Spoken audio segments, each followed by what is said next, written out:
Hey guys, so basically I wanted to make like a little thing explaining how I made my Gears fan games and I guess a little bit of the symbolism behind it. Due to an issue with the recording, I have to make it be in parts instead of in just one big video. So this is gonna be for my first one, and yeah, I will play the recording now. Alrighty, so this was the first game I made, Seafloor of Sorrow.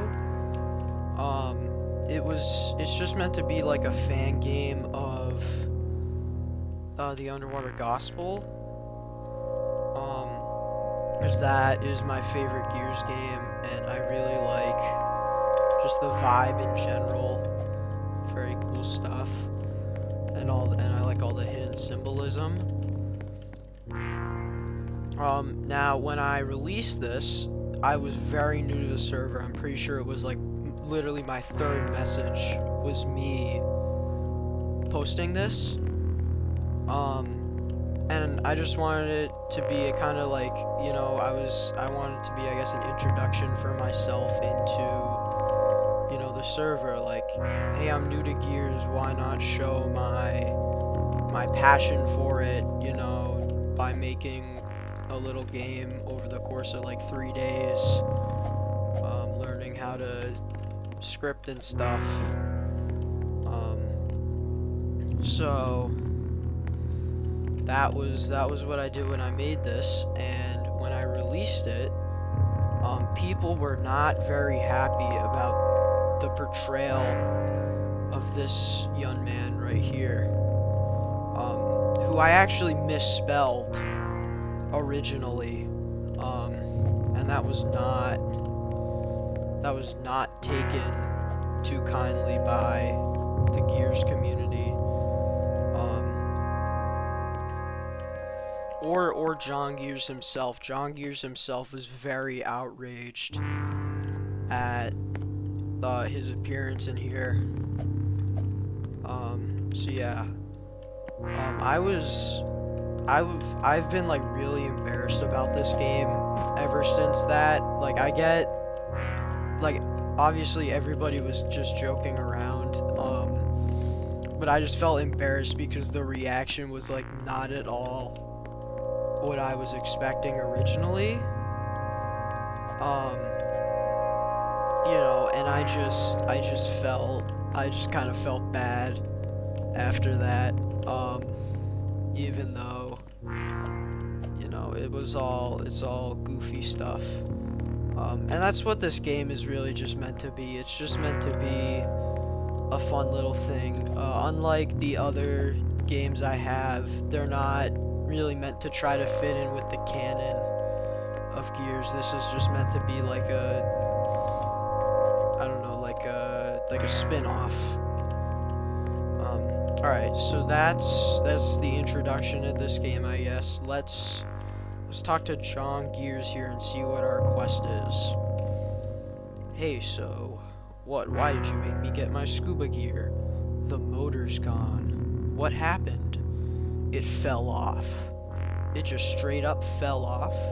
Yeah, we need you to go get it. Can't you just radio for help or something? I forgot to bring the radio. Dude. It won't be as bad as last time, I promise. Go talk to Kyle if you need anything. Fine, but you really suck at your job, No, I don't. I'm Jonathan R. Gears, fabled world explorer. Now stop wasting time and get that Dane motor. So yeah. Unlike real life, John Gears sucks at his job in this game. The boat motor fell off and we're stuck in the ocean. Great stuff. But obviously, this is not a canonical depiction of John. He's way cooler than this, as I stated in the badge description. Alright, Alright, let's talk to Kyle now. Hey, what's up? Alright, so we can ask him a couple of questions. First off, how do we see down here? We have a lantern, a really freaking bright one. I made this super bright because I made the water was like super dark. I did want to add, like, if you had it on the boat, they would get mad at you because it would like blind them. But I could not figure out how to do that. So, alright, anyways, what am I supposed to do? Swim down and do whatever you need to do to get the motor back. Okay. Lastly, we can see it as a piece of paper, so let's ask about that. Oh, this, I found it on the docks. It's just the number 2 written in yellow and the word speak. No idea what it's for. You just picked up a random piece of paper. Didn't John tell you I have a tendency to hold on to things I find? So yeah, we got quite the quirky duo we're working with here on this boat. So obviously that is a piece to the code. I just gave it to him to, I guess, not only to encourage that you like talk to him and check out all the dialogue options, but also because I just couldn't figure out where else to put the last part of the code. Alright, so I am in studio, if you haven't noticed, because the water script broke. So I'm in here, I just have it disabled, so I can just come down here and walk around, and you guys can see better, so that's an advantage to that.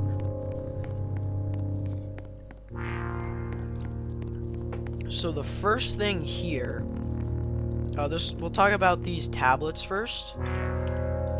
What appears to be an older variant of Latin is written on this pillar. Oh, okay. I cannot do that. I cannot read that out loud that quickly. But it's okay. So basically, this is just referencing as above, so below, because Gospel does it in its thumbnail, and I wanted to do it too.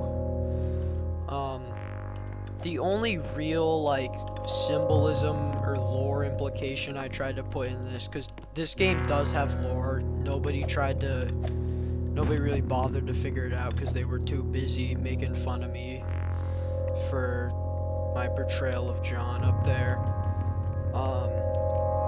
So I'll explain it when we're done here, but for now,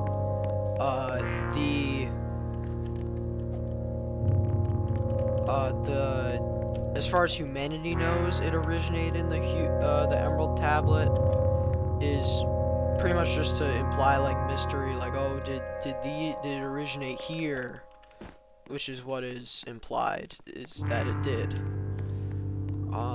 This one is just, yeah, you're unable to make out what this says. This says very hard to read due to the passage of time, yet it appears to be modern day English. That should be impossible. Yeah. So, I mean, realistically, the water isn't that deep where it wouldn't be the water isn't that deep where it would be impossible, but, you know, I'm not gonna make you have to swim down here for 5 minutes straight. Alright, next, this is another piece to the code. Let's see.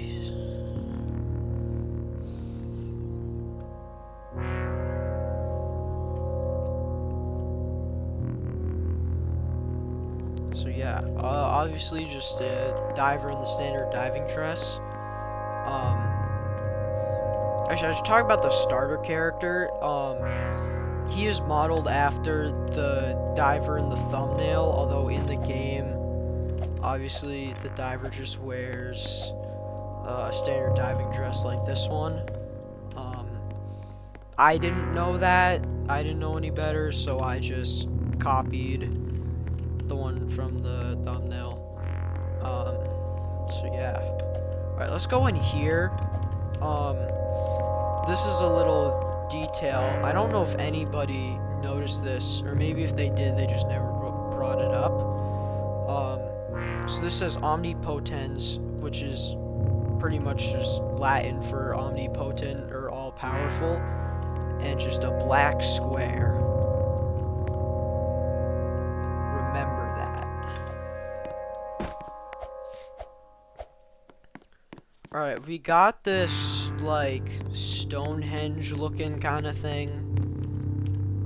I actually, like, had it say, like, what color everything is, because it's a little hard to tell with, like, the blue, tint, because that made everything really annoying.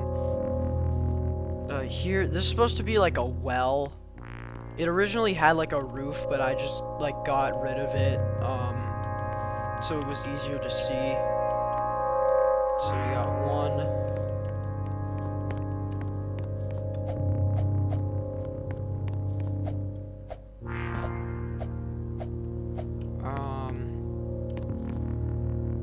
Actually, we'll talk about these guys later. We'll talk about,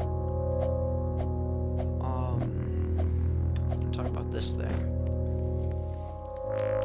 So.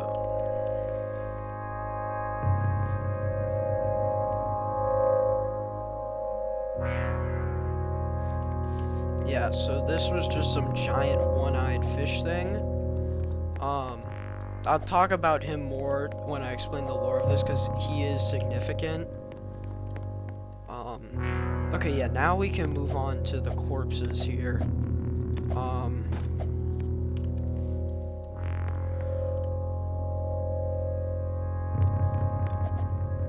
So yeah, there are 3 bodies here, all from different eras, that don't have, like, diving equipment, so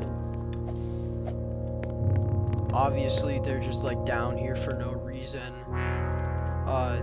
You know, they're not skeletons, they're, like, relatively fresh, I guess.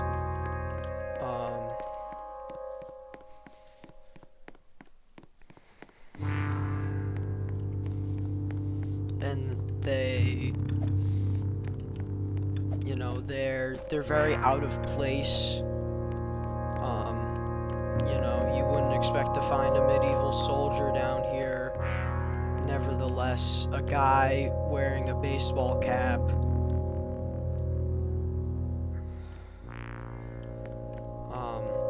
So these are all different eras. Anyway, and yeah. Alright, so the code, if you remember, it's literally just, you gotta say it in chat, doesn't matter where you are. And there's our quote-unquote motor.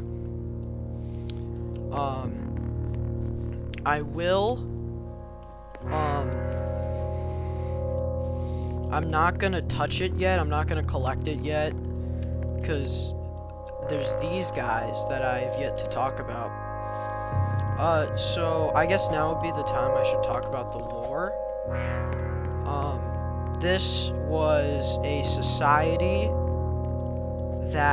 some ancient society that had access to, all of history, all of time, like, all languages. They were, like, this all-powerful society, and it wasn't because, like, of them, it was because of the quote-unquote motor,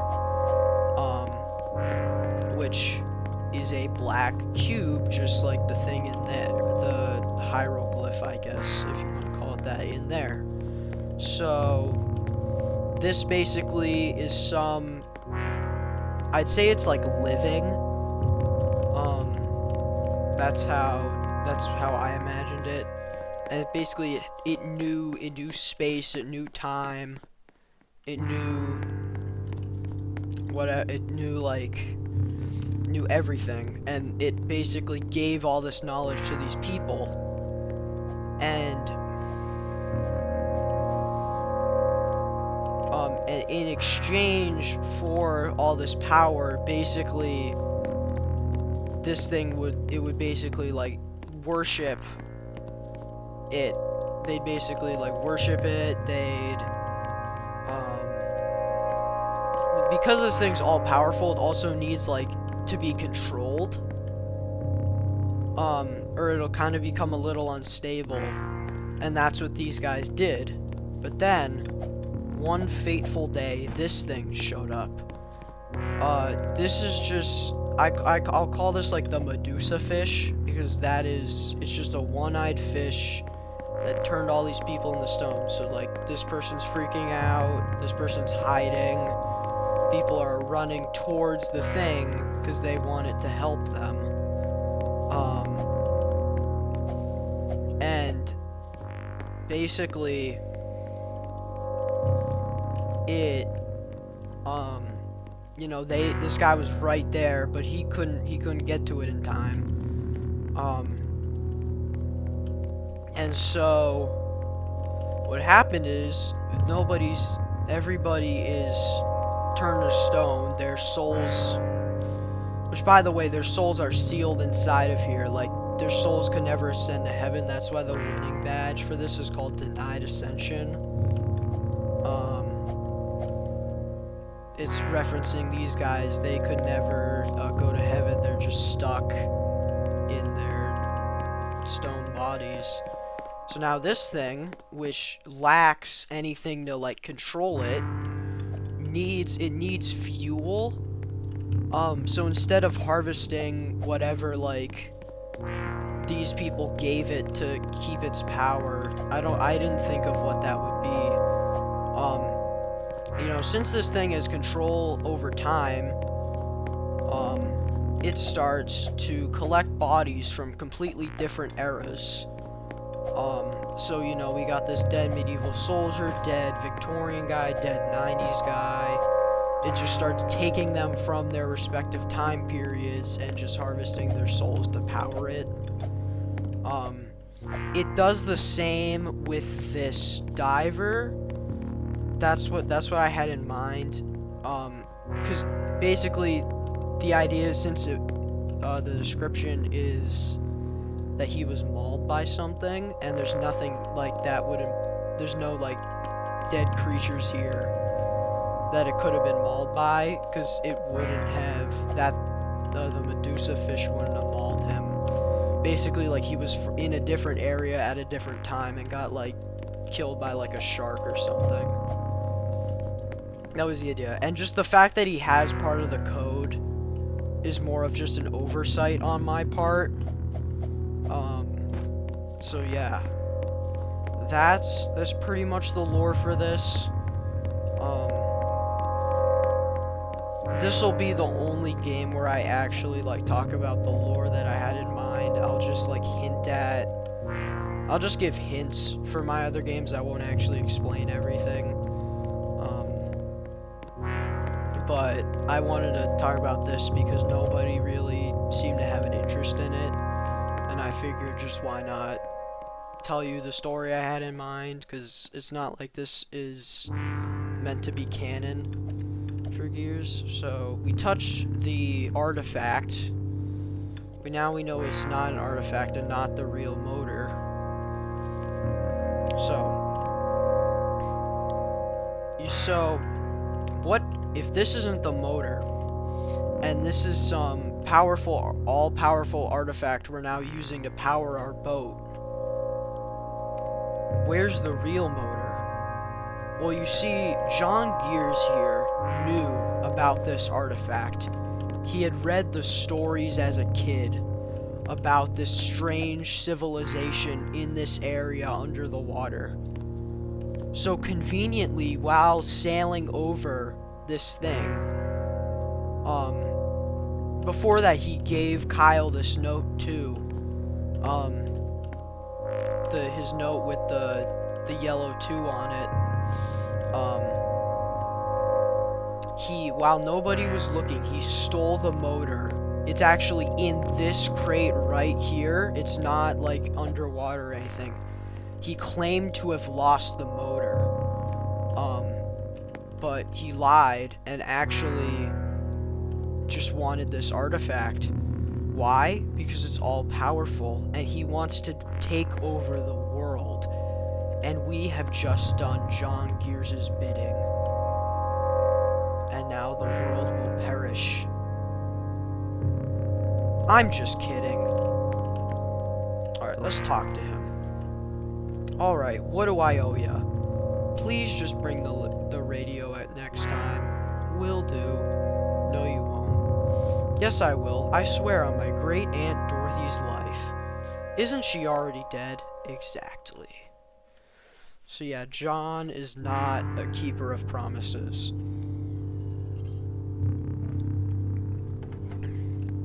And there's other options here. $1 million. You expect me to have money, let alone $1 million? Yeah, John Gears is broke, guys.